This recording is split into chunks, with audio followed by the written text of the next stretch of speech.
On today's episode of Front of Cheap Seats, I review my trip to the Chi-City, Chicago, and we talk about the absolute self-implosion by Will Levis.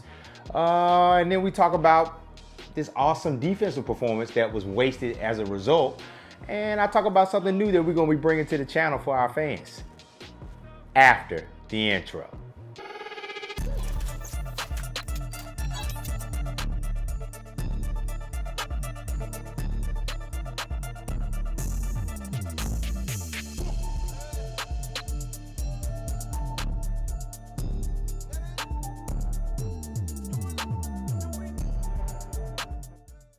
Welcome, glad to have you back. I'm Bonafide and this is Front of Cheap Seats, a show where we preview and recap all the action from every Tennessee Titans game this season. So we got a lot to talk about, so let's dive right into it. All right, so Chi-City, baby. Me and Mrs. Bonafide are making it an annual tradition to go to the opening game of the season, and this year is in Chicago, as we all know. We went to New Orleans last year, we had a blast, and this year was no different. That city is absolutely amazing. The food was great, everything. Had a chance to do some sightseeing. I didn't get to see everything. Went to Grant Park, went to Taste of Chicago, checked out the architectural boat tour, so it was really dope, all right? And then Saturday night, shout out to Court Batts and Austin Huff. They hosted a kickoff party at the Frontier Bar, and that joint was dope. Got to meet some of my followers. Shout out Griff the Poet, shout out Bees, shout out Cali Titans fan. All of them were there in attendance. Titan T Yeezy from for Titans Facebook group. It was just a whole other thing. It was a great time. Had a great day chilling and hanging out with fellow Titans fans before the game. So like I said, it was definitely a dope trip. I would go back to Chicago any day. Then the game started. Now, if you told me that before the game we would be up 17-0 at halftime and hold the Bears to absolutely no touchdowns and 150 yards of offense, I tell you that we probably won that game and we are headed to week 2 against the Jets on a high. Yeah, that didn't happen this game. There's a saying that Will Levis snatched defeat from the jaws of victory, and that is what it feels like. Now, we're going to talk about that in a minute, but let's talk about some of the bright spots that we saw. Now, the ground game seemed to be doing well. Pollard, he had, I think, 80 plus yards, and he had a nice little run for a touchdown. And we was feeling it. You know, the defense was making it a living nightmare for Caleb Williams, and we definitely gonna talk about that in a minute. And at halftime, I'm in the stands with Mrs. Bonafide beside me, and I'm like, we're up 17-0. I was feeling good. You know what I'm saying? Feeling good. They was booing. They were booing. Yes, they were booing. First game of the season, booing. They were down 17-0. And you know, going into halftime, wife went to go get some drinks, and then we came back up. And I don't know what happened in the locker room, but yeah, this is where the game turned for worse. Now, don't get me wrong, special teams got in on the party. You know, Stonehouse was coming back off of a gruesome injury on missed blocks, and I thought we were past that, but block punt, return for a touchdown. And for a minute there, Stonehouse was kind of crawled up. I was like, not this again. But yeah, return that for a touchdown. A couple field goals. But man, let me tell you something. Even with that, we still could have won the game. The game was still, even with the block punt for return, the Bears could do nothing on offense until Will Levis got involved. Damn! And that is a problem because Will is the starting quarterback. And he had 1, 2, 3 turnovers, a fumble, and 2 picks. And the last pick, the pick that sealed the game, was by far the dumbest play I have ever seen in my natural born life. And I've been on this planet for 40 years and been watching football for daggum near 30 of them. Stupid. And yes, I am including the Darius Raynard kickoff return, safety, starting off the season. Yes, I'm counting that in, because what Will Levis did right after that was absolutely idiotic. Now, I will give him points. He did take responsibility for it in his press conference, but had he done everything, anything else than what he did in that moment, we still probably win the game. Now, he had a touchdown to Chig. It was nice. Chig did the Leland, my cash machine. You gotta be on TikTok to know that one. But yeah, he did the dance and things like that. And yeah, there were some protection issues because, you know, we starting a rookie at left tackle and the Bears defensive line is kind of nice, all right? So, but even with all of that, Calvin was open multiple times. He missed Calvin a few times. Timing is off. Even with all that, if he does anything else, we probably still win that game. But he throws a pick six from his knees. And this was crazy that Callie in his presser today said that he talked to Will before this happened. Yes, Callie said this at the presser, that he talked to Will before this happened and told him, hey, the Bears offense isn't doing anything, so we don't have to be as dynamic. Probably trying to say, hey, let's simplify the game. Let's get out of here with the dub, and then we'll regroup next week. And what does Will go and do? The stupidest thing I've ever seen. When I tell you it blew my mind to actually physically see that. People in the stands couldn't believe it. They could not believe it. They were like, did he just do what I think he did? Yes, he did. And then another thing Callie said was that it was surprising to him to see Will regress and do things that he hadn't done all offseason, all that work that he put in, all of that, and he fell right back onto that thing. And I'm not just talking about the bad pick. I'm talking about not sliding, taking hits when unnecessary. I get it. He's trying to move the ball, trying to do this, but this hero ball mentality, I think Easton Freeze has an article out where he's talking about that whole hero ball thing. I'm gonna put the link in there. Yes, I'm gonna put the link in there. I'm gonna reference that because he's writing for A to Z Sports right now. But man, it's like you're not getting it, man. These are linebackers. This ain't college. You ain't got to be the hero. You can check it down. You can let other people get involved in the game.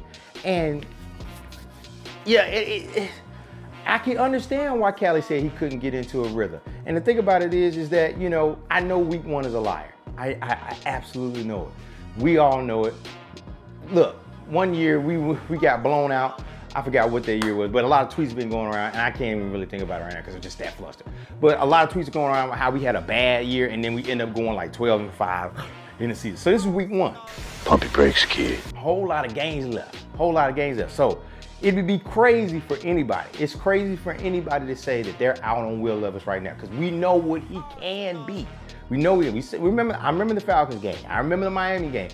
I know what he's capable of doing, but he can't keep with this hero ball thing. That's the best way I can explain it. He cannot keep on with this because if he does, he's going to put himself in worse situations. Now, I'm not, like I said again, I'm not out on him, but you'd be a fool to think that this doesn't have an impact on how people are seeing Will. Now, like I said last video, we did all this for Will. We did all this for Will. We got him these targets. We got him these people. We fixed the offensive line for the most part to try to give him time and things like that. And pressure is going to happen. Nobody's going to be perfect. You know, it's going to need time to gel. But man, this was a huge blow, in my opinion, to all the people supporting, you know, supporting Will Levis. You know, I'm still rocking with him right now. But man, you ever sat in a chair and it's kind of rickety? Yeah, you still sit down, but you ain't doing all that moving and stuff no more. You kind of like, I don't know if this chair gonna hold me up. That's where I'm at with Will right now. So, you know, and it ain't gonna get easier next week because we playing the Jets. And their defense is pretty good. They got good corners, got good defense, linemen, things like that. So hopefully Will is a quick learner, things like that. So before we talk about this bright spot, the lone bright spot in the game, if you liking the content, make sure you definitely lock in with us by hitting the subscribe button. Hit the subscribe button, hit the notification bell. I'll give you a few minutes. I know it's foreign to you, but it's down there. Go ahead, click that, and then, you know, lock in with us, all right? So, as advertised. Now, one of the bright spots in this game, and I'm telling you, what was that doggone Tennessee Titans defense. That is exactly what I thought we were going to see from this Denard Wilson doggone defense. I'm telling you, that thing, they held the Bears. And yes, I know, it's a rookie quarterback. It's his first game. I don't care about all this. These are the ones versus the ones. They had Keenan Allen. They had DeAndre Swift. They had DJ Moore. They had all these players, all these playmakers, Rome Odunes and things like that. And we held them to 150 yards. We was out in the backfield. Man, let me tell you something. They made it hard for Caleb Williams to do his job, and that was one of the great things to see there. I kept hearing the groans from the crowd. Throw the ball, but he couldn't do it because it was too much pressure. I know Denard had that man swimming. And look, before the game, all these beat writers were talking about, oh, they're gonna fall back in coverage. No sir, no ma'am, no sir, no ma'am. This is Denard Wilson defense, and he coming for that behind. Do you hear me? So, yeah. So, man, let me tell you something. And this is the thing. We sacked Williams twice, I think. And then, you know, that shows that we were able to generate some pressure. Now, we had a few chances at a pick. And look, Tavondre almost got him one. And we couldn't make it happen. But, you know, it's just the way the ball falls. And I don't understand PFF grades for nothing, because Snead basically locked. I don't even know who he was on. I think he was on DJ or maybe Keelan, but he locked them up. I think he had one missed tackle, things like that. But hey, man, PFF grades, you know, good one day, good next day. But you know what was killing? T'Vondre Sweat and Jeffery Simmons. I had been waiting for that matchup. I told y'all in the last video, I was waiting for that matchup, and man, it was well worth the wait, man. T'Vondre Sweat. And as the president and CEO of the T'Vondre Sweat fan club, where our slogan is, we're gonna make you sweat, Mr. QB. He did the daggone thing. Played 38 snaps. I think he was out there for 60% of the snaps, and he was a game record. I'm gonna put the tweet in I'm gonna put it in the doggone comment. I want you, if you ain't got Twitter, get a Twitter so you can see this. Baldy, Brian Baldinger, AKA Baldy, broke down T'Vondre's doggone the clips of game.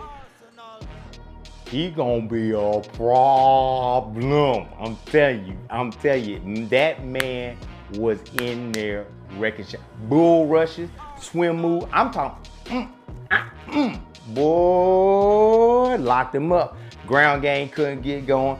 And I'm telling you, even Brian Callahan said that he was a force out there. So you hear your coach, your head coach, say that you a force, and that's what I'm talking about. That's what I'm talking about. That's gonna build that confidence. That's gonna build that confidence. We might have to make some Sweat merch up in here. I don't even know. But as the president and CEO of the T'Vondre Sweat fan club, I told you, all right? All these investments that Rand was making on defense, they seem to have paid off. I get it. Rookie, don't get mad at me, but they paid off. They held up their part of the bargain, and their offense and special teams let them down. That's a take that's all too familiar to us as Titans fans, all right? So, coming up, and we about to wrap this video up. Coming up, got the Jets. We are 0-1, and they are currently losing to the 49ers as I film this video. So they're gonna be coming in the Nissan Stadium. We saw opening game. I think Chris Johnson's gonna be the Titan of the day for the 12th Titan or whatever they call it. But yeah, he's gonna be there. So it's gonna be interesting to see how the defense, we know it's against a rookie, but now against a way better quarterback in Aaron Rodgers, what can we do to do like that? Again, I have high hopes in the defense. I kind of have that belief in the defense. I'm not so sure about the offense. So yeah, that remains to be seen. So we're gonna make sure we're gonna be, check it out. I'm gonna be dropping my preview video on Friday about the game. And so you gotta make sure you tune in. And in addition to our weekly preview and recap video, we're doing something new here at Section 240. We're gonna call it Live from the Section. So we're gonna be hosting every Sunday, every game that we play for the rest of the year, unless I go to the game. And I'm trying to go to a few other games, but unless I go to the game, we're gonna be live streaming here on YouTube Live and probably Twitch. I'm not sure yet, but we're gonna be live again. I want you to come in, Jump in with me. We're going to have chats. We're going to have giveaways. We're going to watch the game together. You know the commentators suck. You don't want to hear Tom Brady if we ever get Tom Brady. But come on, man. Adam and me, come rock with your boy on the live stream. Let's talk about it. Let's talk. We're going to do it anyway. Might as well do it together. So make sure you check in. Make sure you stay tuned in. You got to be locked in with us to know when the lives come up. But we starting off this weekend. The game against the Jets, we're gonna be live streaming on YouTube Live and probably Twitch. We haven't figured it out yet, but we'll know about it. I know about the preview video on Friday, all right? So, don't forget to check out the website, section240.com, get your merch there. We just dropped, again, like I said, we dropped our Toughest McNair shirt, so you wanna make sure you cop that. And don't forget, we got the 1K giveaway. We're at 865 subscribers, so hey, if you subscribe to the channel, hey, big love, much love to every last one. I appreciate every last one of you, every last comment, every last one of you. I appreciate you. So make sure you be a subscriber so you be entered into the 1K giveaway for the Oilers throwback jersey. You want to make sure you're in there.